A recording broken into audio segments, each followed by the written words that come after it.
So good afternoon everyone.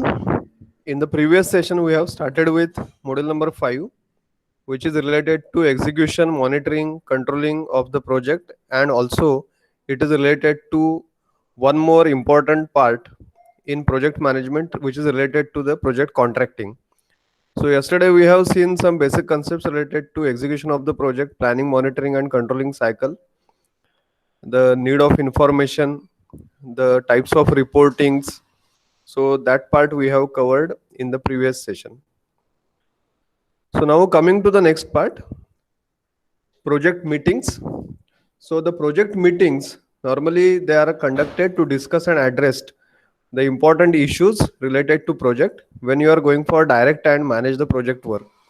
The attendees at the project meeting may include project manager, project team, and appropriate stakeholders involved or affected by the topic which is addressed. So the people who will be attending the meeting will may not be same at all the meetings which are conducted during directing and managing the project work.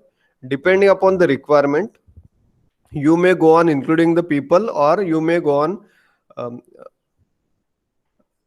deleting the list of people which are to be called for any particular meeting. The most important part is the project manager and project team. The stakeholders which are to be called for attending the meeting may depend upon their involvement in that particular topic or their area of interest, whether they are getting affected by the topic which is to be addressed in that particular meeting. Each attendee should have a defined role to ensure the effective conduct of the meeting. Meeting tend to be one of the three types: either it is for information exchange, or it is for brainstorming, option evaluation, or design, or it is for decision making. So the people who are called for the meeting, every person must be must know what is his exact role in participating in that particular meeting, whether he is going to give certain inputs, whether he is going to exchange certain information, whether he is taking a part in particular decision making activity. So everybody should know what is his role, what is the responsibility when he is participating in any of the particular meeting. The three basic purpose for which the meetings they are conducted, either it is for exchanging the information. So sometimes there may be some meeting which is to convey the information, to convey the updates related to your project to your stakeholders, that what is the, so let us say if you say some meeting which is organized on routine basis, which is just to update the stakeholders about the progress of your project. So this is XYZ month, and this month these are the various activities which have been conducted. So this is just to exchange the information. So we are simply trying to convey whatever information we have to the participants of your meeting. Sometimes the meeting may be conducted for brainstorming, option evaluation, or design. So let us say you are going to select a vendor, you are going to select some project out of the variety of projects available, or you have multiple resources available and we are going to select one of the best resource out of that. So in that case, the meeting may be called for a brainstorming session, the meeting may be called for evaluation of the various options which are available, or to design a particular process. So the meeting may have been called, and sometimes the meeting may be called for taking certain decisions. So based upon the available data, based upon the performance of your project, based upon the inputs received from the stakeholders, for any specific activity, if you are going to make certain decision, then that can be also made through conducting meetings. So many times when we have gone for these knowledge areas, project management knowledge areas, you must have seen in the tools and techniques, you must have seen the tools and techniques which is meetings. So many of the knowledge areas, if we go on conducting the meetings, that meeting itself acts as one of the important tool and technique which processes the input and tries to produce certain output for that particular knowledge area. Meeting types should not be mixed as a best practice. Meeting should be prepared with well-defined agenda, purpose, objective, time frame, and should be appropriately documented with meeting minutes and action items. So conducting meeting is one part, that is your execution. but that particular meeting must be documented well. And whenever we say about the documentation for any meeting, the documentation, it indicates that we should have the agenda, what is going to be discussed in that particular meeting, that should be um, documented in advance, and that agenda should be circulated to all the people who are going to attend that particular meeting, so that they will come to know that what are the various points that will get discussed in that meeting.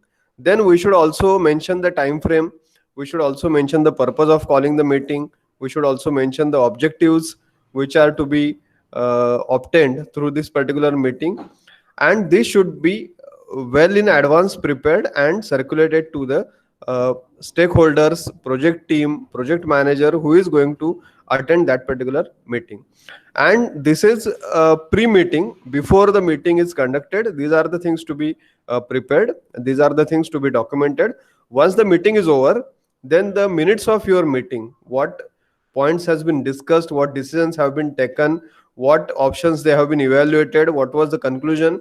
So all these things, who said what and what were their roles, and how they gave their inputs in that particular process. So these all things, they should be minutized, and along with this minutes of meeting, there must be certain action plan. So if a particular decision is taken, then how that decision is going to get implemented, so what will be the action plan for implementing that particular decision. So likewise, there must be a clear cut document which will be giving the entire process of your meeting, right from deciding the agenda to the action plan for the minutes of meeting. So these minutes of meeting should be stored as defined in the project management plan. Meetings are most effective when all participants can be face to face in the same location. So obviously, when you conduct meetings which are in the physical mode, face to face kind of meeting, so you have a boardroom, you have a proper place wherein you can accommodate all the participants of your meeting physically, they will be attending and they will be discussing. So that is the most effective way of conducting a meeting, because uh, on the same instant, at the same instant, the information can be exchanged, the views can be conveyed, the opinions can be sought, the brainstorming can be done effectively, and you can go for certain decision making, because all the people, they are attending the meeting in face to face manner at a same location. But nowadays, because of the globalization, because of the multinational companies, their offices in different countries, different locations, and the concept of virtual teams. So whenever you have a project team, the project team may not be working at a same location, they may be working at different offices, but they are connected together for a specific project. In that case, conducting a physical face to face meeting may not be possible. So nowadays, in business, virtual meetings are more often, they are conducted more frequently, and especially in last 1 year, you must have seen, because of this pandemic situation, most of the meetings, they are preferred to be conducted in virtual mode. So when you go for virtual mode, we can go for audio or video conferencing tools, but generally it requires additional preparation and organization to achieve the same effectiveness of a face-to-face meeting. Like if you have face-to-face meeting, you can circulate certain papers, you can give certain documents, you can note down certain points, you can circulate those points for signature, so that the authenticity of the meeting will be maintained. But when you go for conducting the meetings in virtual manner, we must invest some amount of time in preparing the uh, how we should go for conducting the meeting. Like when we go for a face-to-face kind of teaching learning process, we go to the class, we write something on board, we go on explaining, and you people go on listening to that, you understand it, you try to note down certain important points, and the things are getting clear. But when it comes to like virtual teaching like we are doing now, so like let us say if I haven't prepared this ppt, then simply I should go for talking all these things, discussing all these things in space. So there it may happen that nothing is in front of you, so you may be confused that some word, because of connectivity, you may not listen it properly, somewhere you may not understand the meaning of that particular word. somewhere the pronunciation may not be exactly, you may not understand what is that word is all about.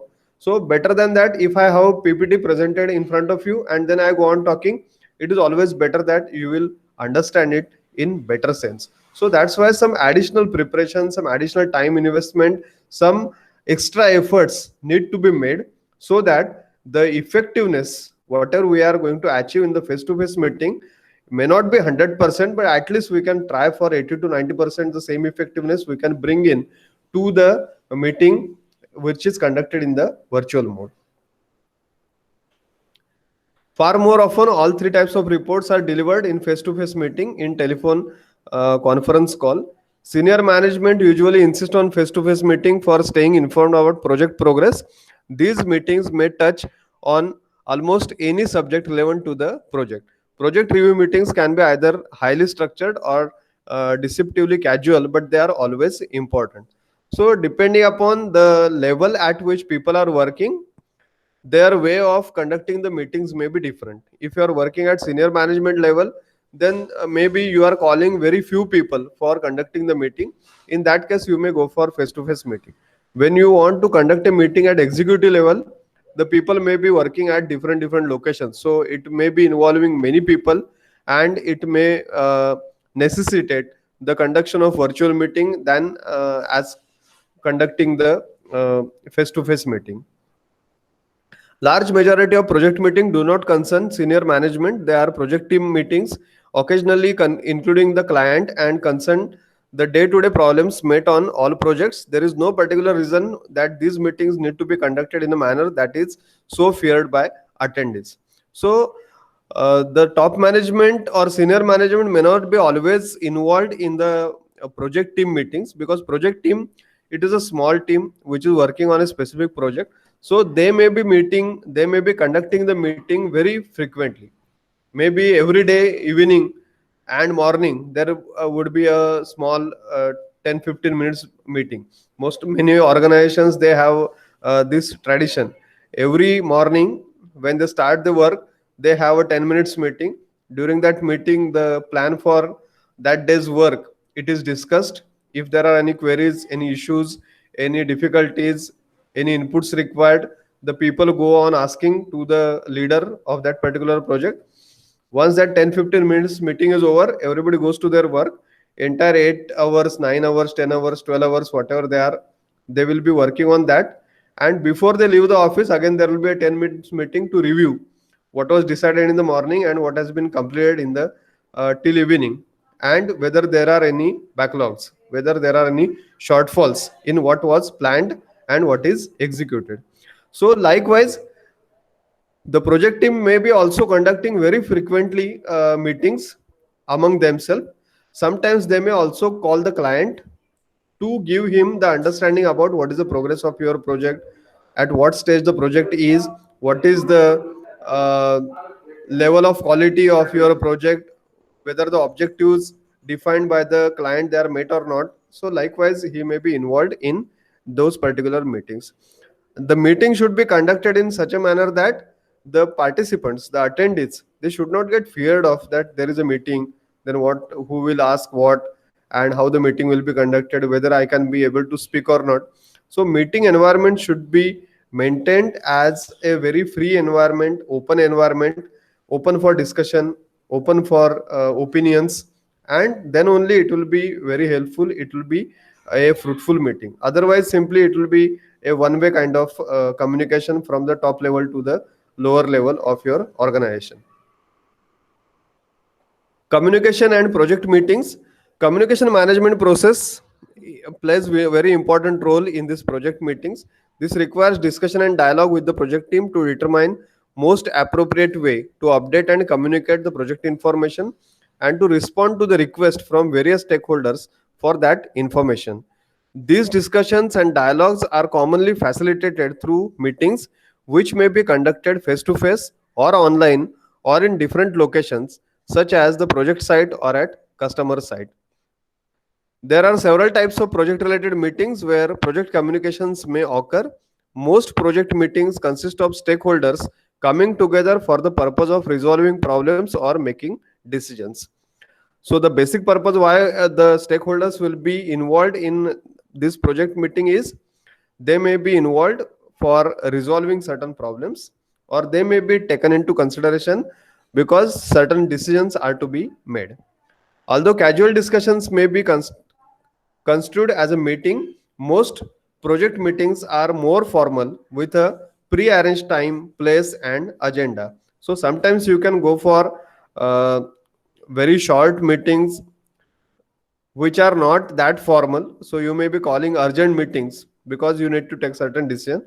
But most of the meetings, so we can say 80-20, we can apply the principle. 80% of the meetings, they will be almost pre-planned, pre-arranged. They will have specific agenda, the time and place. It will be properly decided earlier. It will be communicated to the attendees, and the people will come well in advance in time, and the meeting will be conducted in very smooth manner. Typical meetings begin with a defined list of issues to be discussed, which are circulated in advance with minutes and other information documented specifically for the meeting.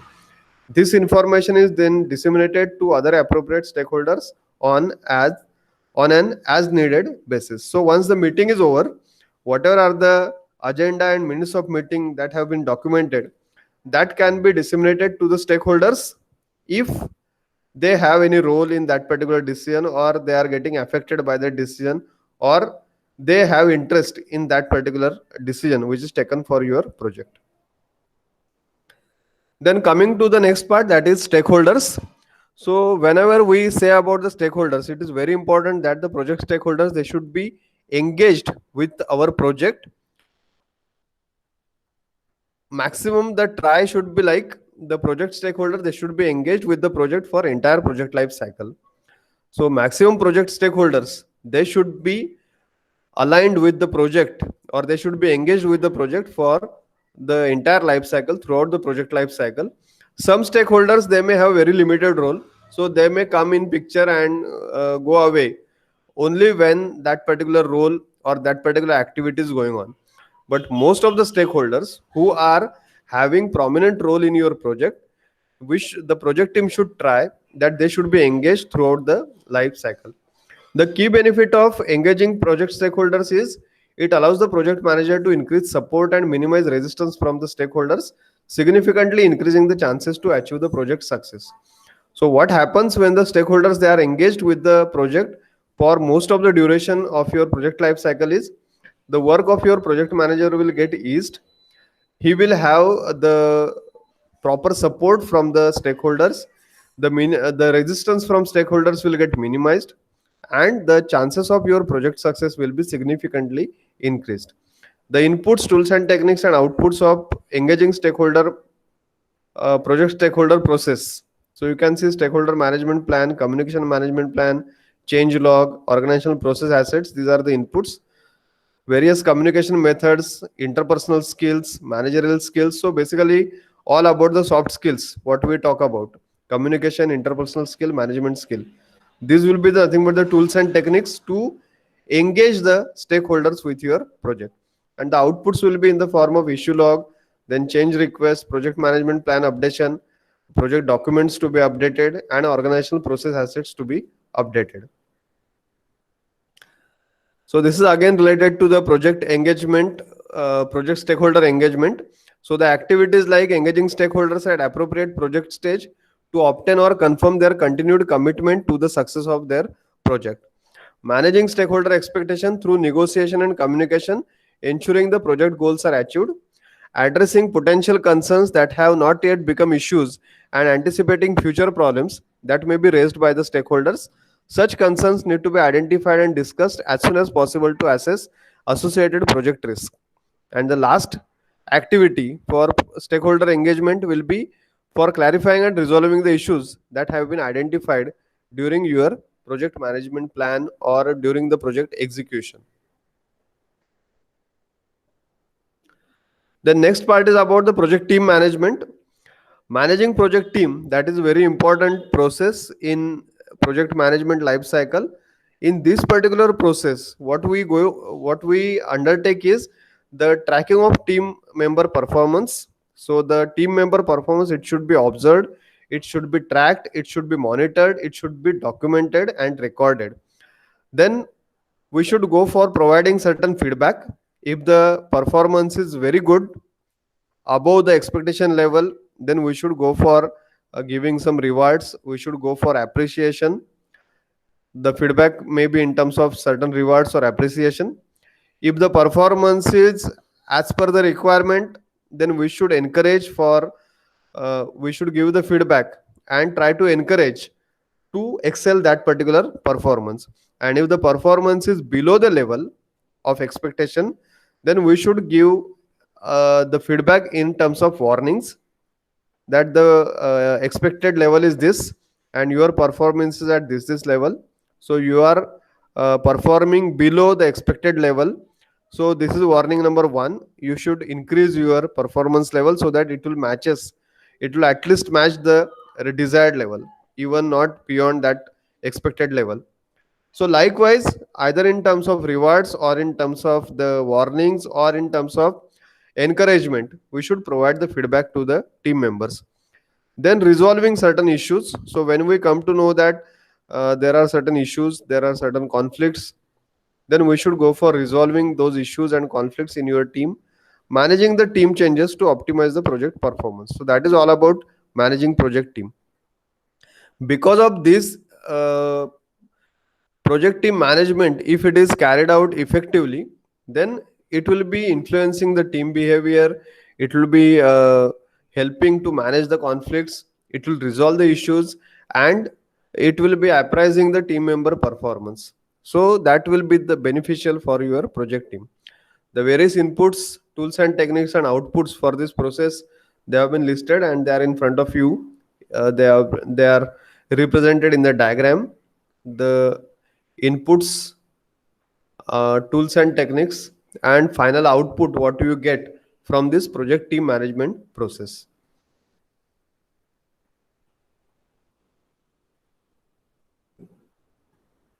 So as a result of managing the project team, change requests are submitted. So once we go for managing project team process, there may be certain changes which are required. So those changes will be communicated to the higher authorities in the form of change request. The human resource management plan will be updated, issues will be resolved, inputs, they are provided for performance appraisal, and lessons learned, they are documented in the organization's database. Managing the project team requires variety of management skills for fostering teamwork and integrating the effort of team members to create high performance teams. So this managing project team is a sort of a very important managerial technique or managerial skill which must be there to encourage the work in the team, or to encourage the ability, to encourage the philosophy of teamwork. And also the people may be working very good as an individual, but when it comes to integrating their efforts, integrating the outcomes from them, it becomes difficult and it creates certain conflicts. So the manager must have that skill to integrate the individual efforts of your team members so that the overall performance of your team may be high performance. Team management involves combination of skills with special emphasis on communication, conflict management, negotiation, and leadership. So the important traits, important characteristics, what we should emphasize there on communication, conflict management, negotiation, and leadership. Project manager should provide challenging assignments to team members and provide recognition for high performance. So again, the role of project manager is very important.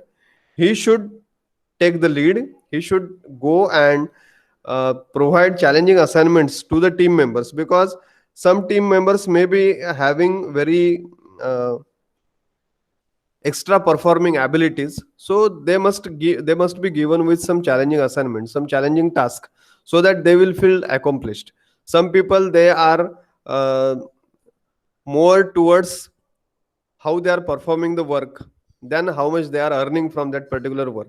So for them we should provide the challenging assignments, challenging tasks, something from which they can learn many things, they can use their skills, so that they will get satisfied.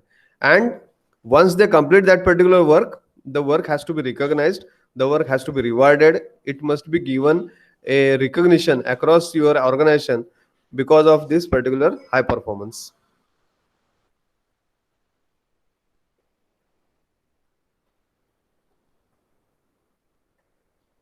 So next part is about monitoring and controlling the project, which we'll be discussing in the next session. Okay, sir.